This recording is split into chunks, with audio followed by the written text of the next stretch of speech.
আমন্ত্রণ দীপ্ত সংবাদে, সাথে আছি আমি তারান্নুম জ্যোতি। শুরুতেই জানাবো সংবাদ শিরোনাম। বোতলজাত সয়াবিন তেলের দাম লিটারে 14 টাকা বাড়ল, বিক্রি হবে 189 টাকায়। প্লট বরাদ্দে দুর্নীতির অভিযোগে শেখ হাসিনা সহ 29 জনের বিরুদ্ধে গ্রেপ্তারি পরোয়ানা। এর উত্তপ্ত কুয়েট, উপাচার্যের পদত্যাগ দাবিতে শিক্ষার্থীদের এক পক্ষের বিক্ষোভ।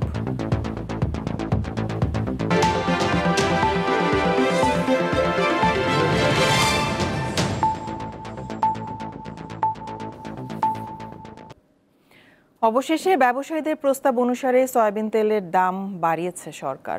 বোতলজাত সয়াবিন তেলের মূল্য 14 টাকা বেড়ে প্রতি লিটার 189 টাকা এবং খোলা সয়াবিন 12 টাকা বেড়ে প্রতি লিটার হয়েছে 169 টাকা। বাণিজ্য উপদেষ্টা জানিয়েছেন, আন্তর্জাতিক বাজারের সঙ্গে সমন্বয় ও রাজস্ব আদায় বাড়াতে তেলের দাম বাড়ানো হয়েছে। সয়াবিন তেলের দাম লিটারে অন্তত 14 টাকা বাড়াতে সম্প্রতি বাণিজ্য মন্ত্রণালয়কে চিঠি দেয় ব্যবসায়ীরা। এর পরিপ্রেক্ষিতে মঙ্গলবার দুপুরে ভোজ্য তেল ব্যবসায়ী এবং সংশ্লিষ্টদের সঙ্গে বাণিজ্য সচিব সহ মন্ত্রণালয়ের ঊর্ধ্বতন কর্মকর্তাদের বৈঠক অনুষ্ঠিত হয়। বৈঠক শেষে বাণিজ্য উপদেষ্টা ভোজ্য তেলের মূল্য বৃদ্ধির কথা জানান। বলেন, আন্তর্জাতিক বাজারের সঙ্গে সমন্বয় এবং রাজস্ব আদায় বাড়ানোই এই মূল্য বৃদ্ধির কারণ। তেলের মূল্য পুনর্নির্ধারণ করেছি। আমাদের যে ফর্মুলা আসে তাতে তেলের দাম আসে প্রায় 197 টাকা, বাট আমরা শিল্পের সাথে আলোচনার ভিত্তিতে এবং তাদের সাথে একটা সহযোগিতার ভিত্তিতে আমরা 189 টাকায় প্রতি লিটার সয়াবিন তেল আমরা সক্ষম হয়েছি বোতলের ক্ষেত্রে। বাণিজ্য উপদেষ্টা আরও বলেন, স্থানীয় বাজার থেকে ভোজ্য তেলের যোগান বাড়াতে এরই মধ্যে বিভিন্ন তেল কোম্পানি উৎপাদন শুরু করেছে। আমরা সামনে বাজার থেকে আমরা সরকার এখান থেকে প্রায় 550 কোটি টাকার রাজস্ব আহরণ সাহায্য করবে এবং আমরা আশা করি যে সামনে ইনশাল্লাহ বাজারের দাম আবার আমরা কমাতে পারবো। এদিকে হঠাৎ চালের দাম বৃদ্ধিকে দুঃখজনক বলছেন বাণিজ্য উপদেষ্টা। আগামী 2 সপ্তাহের মধ্যেই বাজারে চালের দাম কমে আসবে। এছাড়াও নিত্যপণ্যের মূল্য নিয়ন্ত্রণে ব্যবস্থা নেওয়ার কথাও জানিয়েছেন বাণিজ্য উপদেষ্টা। রুবায়েত হাসান, দীপ্ত সংবাদ, ঢাকা। রাজধানী উন্নয়ন কর্তৃপক্ষ রাজউকের প্লট বরাদ্দে দুর্নীতির অভিযোগে দুদকের আলাদা 2টি মামলায় শেখ হাসিনা ও তার ছেলে সজীব ওয়াজেদ জয় সহ 29 জনের বিরুদ্ধে গ্রেপ্তারি পরোয়ানা জারি করেছে আদালত। দুপুরে ঢাকার মেট্রোপলিটন সিনিয়র স্পেশাল জাজ দুদকের দেয়া চার্জশিট আমলে নেন। এর মধ্যে এক মামলায় 12 জন ও অন্য মামলায় 17 জন আসামি আছেন। পলাতক থাকায় আদালত তাদের বিরুদ্ধে গ্রেপ্তারি পরোয়ানা জারি করেন। দুদকের অভিযোগে বলা হয়, রাজধানীতে স্থাবর সম্পত্তি থাকা সত্ত্বেও প্রধানমন্ত্রী পদের ক্ষমতা খাটিয়ে পূর্বাচল নতুন শহরে প্লট বরাদ্দ নেন ক্ষমতাচ্যুত শেখ হাসিনা। পাশাপাশি তার ছেলে সজীব ওয়াজেদ জয়কেও একই উপায়ে পূর্বাচলের 10 কাঠার আরও একটি প্লট বরাদ্দ দেওয়া হয়। ফের উত্তপ্ত খুলনা প্রকৌশল ও প্রযুক্তি বিশ্ববিদ্যালয় কুয়েট। এবার উপাচার্যের পদত্যাগের দাবিতে বিক্ষোভ শুরু করেছে শিক্ষার্থীদের একটি পক্ষ। হল খুলে না দেওয়ায় তালা ভেঙে কক্ষে প্রবেশ করেছেন আন্দোলনকারীরা। গত 18 ফেব্রুয়ারি কুয়েট শিক্ষার্থীদের 2 গ্রুপের মধ্যে সংঘর্ষ হয়। এই ঘটনায় 3 সদস্যের তদন্ত কমিটি গঠন ও অজ্ঞাত 4 থেকে 500 জনের নামে মামলা করে কুয়েট প্রশাসন। 25 ফেব্রুয়ারি থেকে অনির্দিষ্টকালের জন্য কুয়েটের সকল কার্যক্রম বন্ধ ঘোষণা করা হয়। এরপর গত 10 এপ্রিল 22 জন শিক্ষার্থীর নামে আদালতে মামলা করে খুলনা নগরীর মহেশপাশা উত্তর বণিকপাড়ার হোসেন মিয়া। এরপর কিছু শিক্ষার্থী গেট ভেঙে কুয়েট ক্যাম্পাসে প্রবেশ করে। তারা বিশ্ববিদ্যালয় ও হল খুলে দেওয়ার দাবি জানান। এমন অবস্থায় সোমবার সন্ধ্যায় কুয়েটের 101তম সিন্ডিকেট সভা অনুষ্ঠিত হয়। 18 ফেব্রুয়ারি সংঘর্ষের ঘটনায় গঠিত তদন্ত কমিটির প্রতিবেদন জমা দেওয়া হয়। এর পরিপ্রেক্ষিতে 37 জন শিক্ষার্থীকে সাময়িক বহিষ্কার, 4 মে থেকে একাডেমিক কার্যক্রম শুরু ও 2 মে থেকে হল খোলার সিদ্ধান্ত গ্রহণ করে।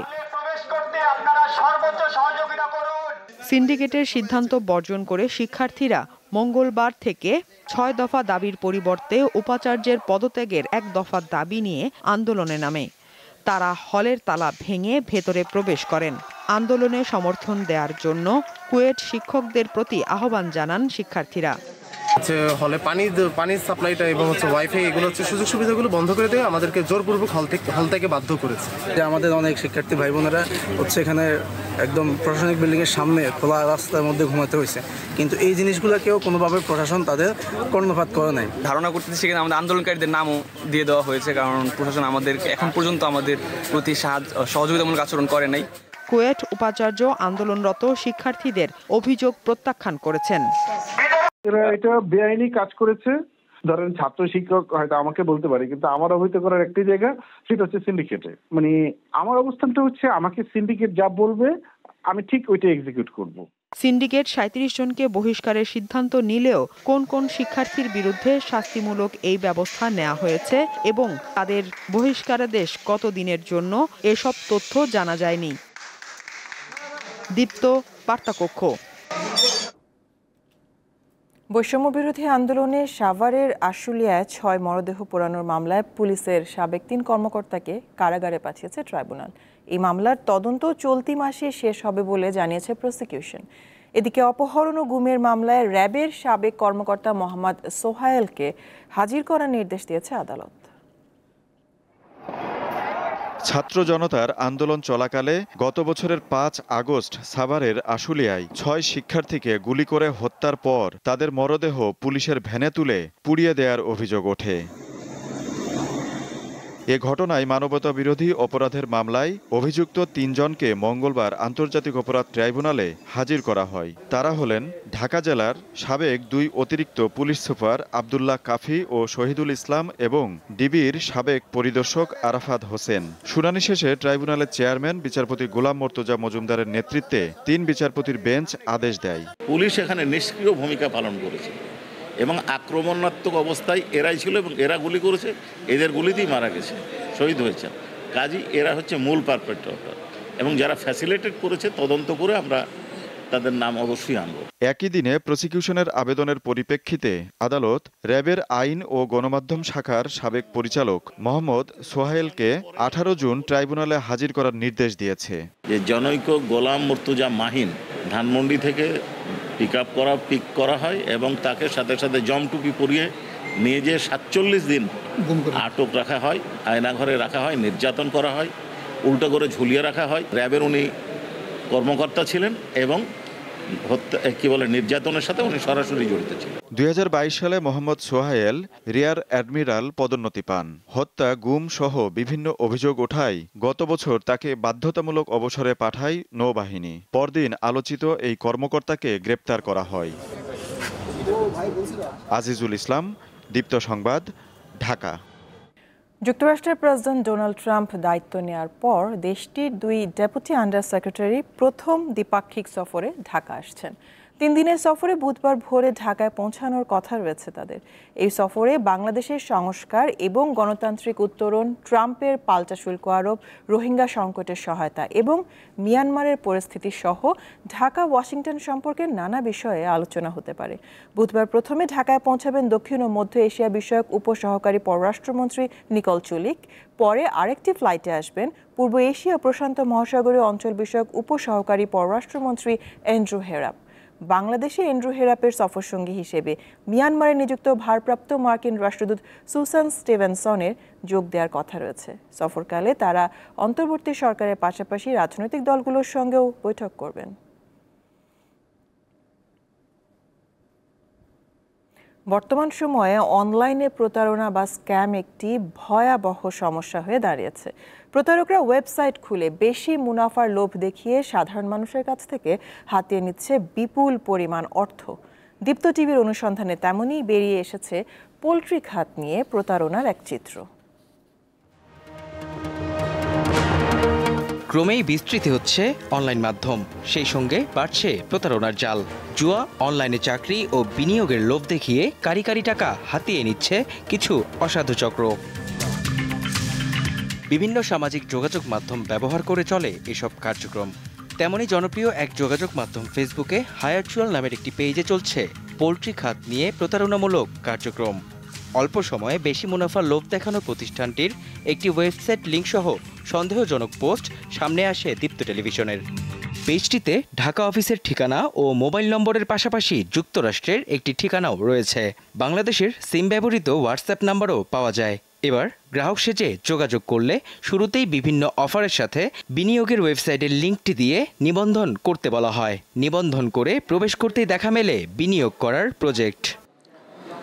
ঠিক এভাবেই ফেসবুকে সফটওয়্যার কোম্পানির পেজ খুলে এখানে ব্রয়লার মুরগি, ডিম এগুলোর উপরে বিভিন্ন ধরনের অফার দিয়ে একটি স্ক্যাম তৈরি করা হয়েছে এবং এই ধরনের স্ক্যামগুলোতে আপনি ইনভেস্ট করার পর প্রথম দফায় আপনি রিফান্ড পাবেন। তবে এক্ষেত্রে যারা ইনভেস্ট করে তাদের টাকা দিয়ে আসলে রিফান্ড করা হয় এবং যখনই আপনি বেশি পরিমাণ অর্থ এখানে ইনভেস্ট করবেন তখনই কিন্তু তারা এই স্ক্যামের যে পুরো ওয়েবসাইটটি তারা বন্ধ করে দেয় অথবা ব্লক করে দিয়ে তারা এই স্ক্যাম প্রতারণাগুলো চালিয়ে যাচ্ছে।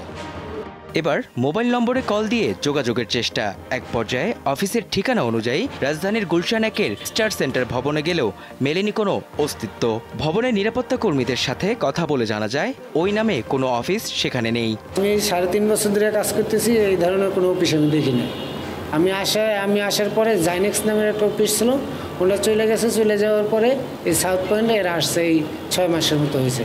সব আলামত যাচাই করে দেখা যায় পেজ ও ওয়েবসাইট দুটি ভুয়া। এই বিষয়ে সিআইডির মিডিয়া উইংয়ের সাথে যোগাযোগ করা যায়নি, তবে তাদের হটলাইনে কথা বলে জানা যায় এমন প্রতারণার অভিযোগ প্রায়ই আসছে। প্রতারণা মামলা বাংলাদেশে জানেন যে প্রতারণা মামলার যেগুলো আইনে মামলা হয় সেগুলো আসলে ধারাগুলো খুবই এগুলো জামিনযোগ্য। যাওয়ার পরে একদিন মনে করেন কিছুদিন পরে জামিন হয়ে যায়, পরে আবার বের হয়ে পুনরায় একই কাজ করে, এরা সেম কাজটাই করতে থাকে আর কি। এ ধরনের প্রতারণা থেকে বাঁচতে লোভ না করা ও মানুষকে সচেতন হওয়ার পরামর্শ দিয়েছে সিআইডি। মেহেদী হাসান, দীপ্ত সংবাদ, ঢাকা। 6 দফা দাবিতে রাজশাহীর বিন্দুর মোড় রেলগেট সড়ক অবরোধ করে বিক্ষোভ করেছে পলিটেকনিক ইনস্টিটিউটের শিক্ষার্থীরা।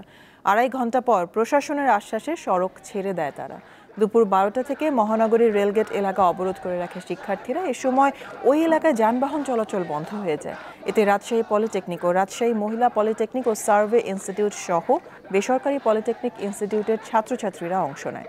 পরে দুপুর 2:30টার দিকে অবরোধ প্রত্যাহার করে নেয় তারা। তবে শিক্ষার্থীরা জানিয়েছে প্রশাসনের সাথে আলোচনা আশানুরূপ ফল না এলে কাল আবারও সড়ক অবরোধ করে আন্দোলন করবে তারা।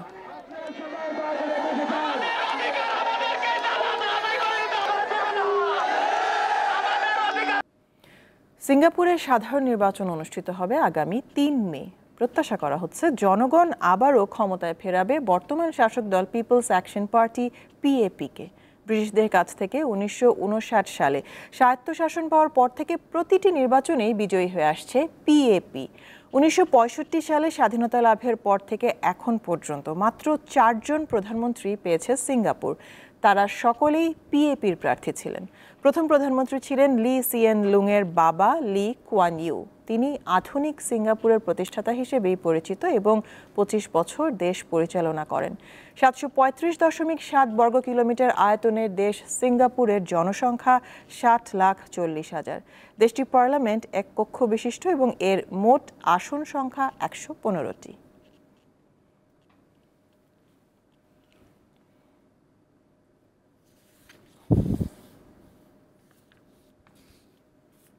বাংলাদেশ প্রিমিয়ার লিগের টিকিট বিক্রিতে অনিয়ম ও বিভিন্ন দুর্নীতির অভিযোগে বিসিবিতে অভিযান চালিয়েছে দুদক। সংস্থার একটি দল বেলা 11টার দিকে মিরপুরে বিসিবির অফিসে অভিযানে যায়। এ সময় তারা ক্রিকেট বোর্ডের কর্মকর্তা এবং সিইওর সঙ্গে কথা বলেন। এছাড়া নাজমুল হাসান পাপনের বিরুদ্ধেও দুর্নীতির অভিযোগ রয়েছে। তার সময় মুজিব বর্ষ উদযাপনে বাজেট ধরা হয় 15 কোটি টাকা, বিপরীতে 25 কোটি টাকা ব্যয় দেখানো হয়। তবে প্রকৃত খরচ হয়েছে মাত্র 7 কোটি টাকা, জানিয়েও তদন্ত করছে দুদক।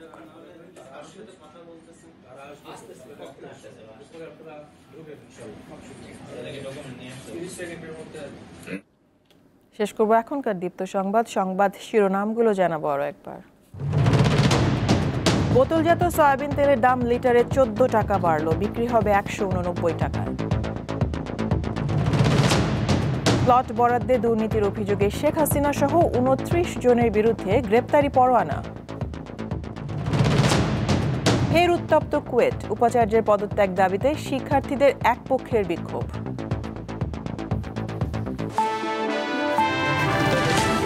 ছিল এখনকার মতন। আমাদের পরবর্তী সংবাদ রাত 11টায় দেখার আমন্ত্রণ রইল। দর্শক আরও তথ্য বিনোদনের সংবাদ জানতে যুক্ত থাকুন দীপ্ত টিভি ডিজিটাল প্ল্যাটফর্মগুলোতে। ধন্যবাদ সবাই।